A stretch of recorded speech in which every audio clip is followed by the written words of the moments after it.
So hi everybody, how are you doing? Welcome to my kitchen, my favorite place in the house. Well, not really, but if I don't cook for myself, no one will do it. So you gotta do what you gotta do, right?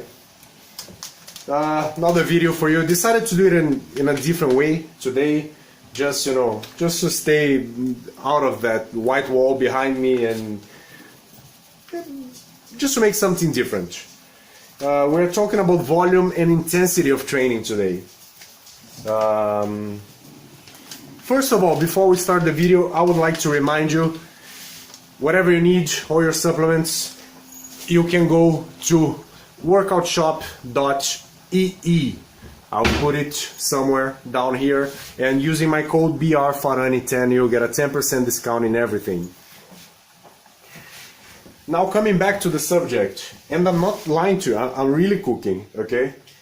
That's why I'm looking down, so I hope you never mind. Anyways, let's go, sexy people. We are talking about volume and intensity of training. Let's try to understand one thing very basic here. Volume, how much? Intensity, how hard? Okay? So, this is the basic concept. In very easy words, of course. Let's suppose that you train six times per week, 1 hour every day. Your weekly volume is 6 hours per week, or 6 weekly hours. Let's suppose that you train your chest 2 times per week, and each training you are doing 5 exercises of 3 sets each one. This is going to give you a total volume of 15 sets per training, or 30 sets per week. This is your weekly volume, how much you are doing. Intensity, how hard? There are 2 types of intensity basically. Absolute intensity and relative intensity. Absolute intensity is how much weight you're lifting, in easy words. Relative intensity is how much effort you're doing in the set to exhaustion. So let's suppose one person does 1 set of squats, 1 rep max with 100 kilos. It's the maximum you can do. And another person does 1 set of squats for 10 reps with 80 kilos. Also, 10 was the maximum that you could do. The first person, the absolute intensity with 100 kilos was higher, much higher. And the second person, the relative intensity was higher. Okay, so this is what you have to understand. What's really important in a training for hypertrophy? My opinion, as usual, everything that you'll see here in my channel with me speaking, it's my opinion according to my knowledge. Some people might not agree, but I have science to back me up, okay? Whatever your doubts, I have scientific articles of renowned scientists to prove my point. And I'll give you my arguments here as well. You can agree, you can disagree, you just can't be disrespectful or you will be blocked. Anyways, my opinion, okay? Training for the average person, intensity, forget volume. Forget volume. I hear that a lot. Oh, I did a crazy leg training yesterday, 20 sets of squats. Brother, sorry, but your training was shitty. I will explain you why. All the latest researchers, they have proven already that very small, especially for beginners, very small volumes of training are necessary to elicit gains already, to elicit changes in body composition. And I'm talking about 5 sets per week to certain muscle groups like biceps, for example, which is a very small. If you train your biceps 2 times in a week, one day you're gonna do 3 sets, the other day you're gonna do 2 sets. So it's extremely small volume, but the intensity is high. Intensity is time-wise efficient, and you all know that hypertrophy, growth, muscle growth, happens during rest. So if you spend less time in the gym, you have more time to rest. That's logical. If you spend 1 hour, you have 23 to rest. If you spend 3 hours, you have only 21 to rest and to recover. What you have to understand is some people, unfortunately, they like to copy routines from IFBB pro bodybuilders in internet.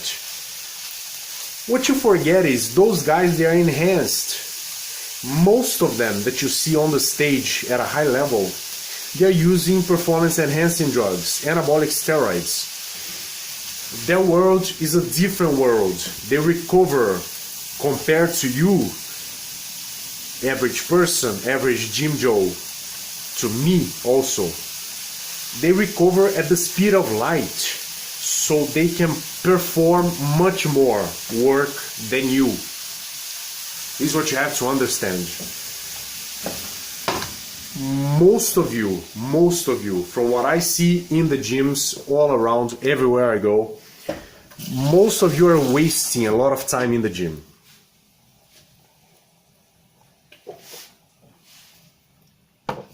Because you are training at a very high volume and at a very low intensity.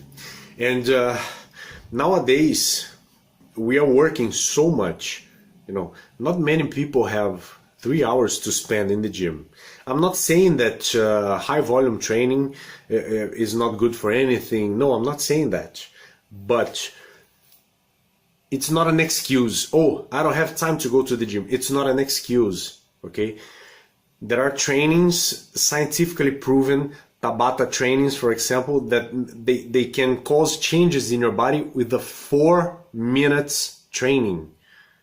Of course, since there is a diet under control or any other, many other variables, they are under control.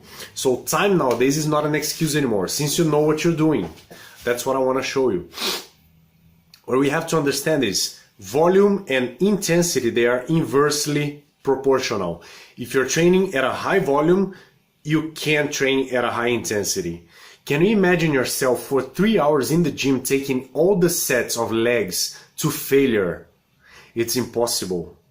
And I can compare myself even to you, to most of you. I am highly trained compared to most of the people, because I've been a professional volleyball player for 12 years. I'm used to a lot of volume. I trained volleyball some seasons in my life, 8 hours per day. It's a lot of jumping, it's a lot of running and rolling around and serving, spiking. So I'm used to a lot of volume. And still, when I do my leg training, for example, which takes a lot from the body, it's maximum 1 hour and a half and I'm dying already, okay? Just because of that, it takes too much from the body. If you're training, and all of you who have seen my trainings, who have watched my videos and everything, I train at very high intensity, okay? My diet is under control, so this is just to prove you that it's impossible to train with a very high volume. I do 5, maximum 6 exercises of legs, for example, per training, and I am already like, okay? Don't worry about overtraining if you take your sets to failure. This is a very common question that I get. Oh, but Brian, won't I overtrain? You will overtrain if you train with very high volume. Overtraining hardly happens to those who spend 1 hour training hard in the gym. They will happen to guys, for example, group trainers who their lives are basically giving group trainers. So they work with these 6-8 hours per day. It's a lot of volume. Imagine a person giving spinning classes for 6 hours per day. Those guys, they will have overtraining.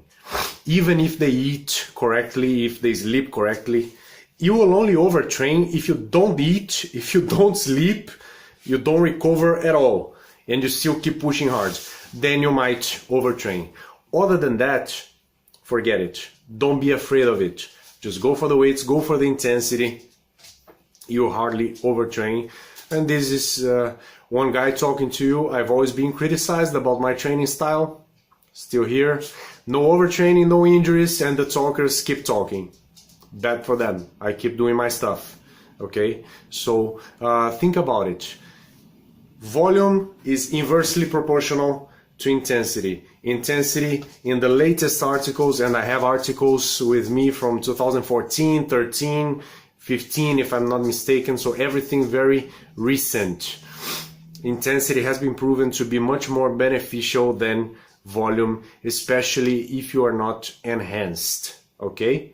Go for it. Don't be afraid. Talk to a qualified professional, someone to teach you how to train. It's not that simple. There's a huge difference between training and getting tired. I have done, let's take it as an example, leg day again. I have done leg days in my life where I left the gym extremely tired and my legs were totally fine. And I have had trainings when I left the gym totally fine, but my legs were destroyed. Why? Because I'm putting the effort where it has to be, not all over my body. That's the difference. So most of you are extremely tired after the training, but you are not really trained. Talk to a trainer to learn how to train. It's not that simple. Okay, it's not that simple. It's much more detailed, full of biomechanical details that you might be missing, and it's going to make your training much more efficient, and it's going to make the time that you take to get your objectives much shorter. Okay, so the video got a little bit too long already. I hope you understood everything. I hope you liked it. If you liked it, please subscribe to the channel, share it with your friends, give me your like. It helps a lot. Have a good week, and I hope you have good trainings. Stay strong, and I'll see you next week. Intensity, that's the word, trust me. See you.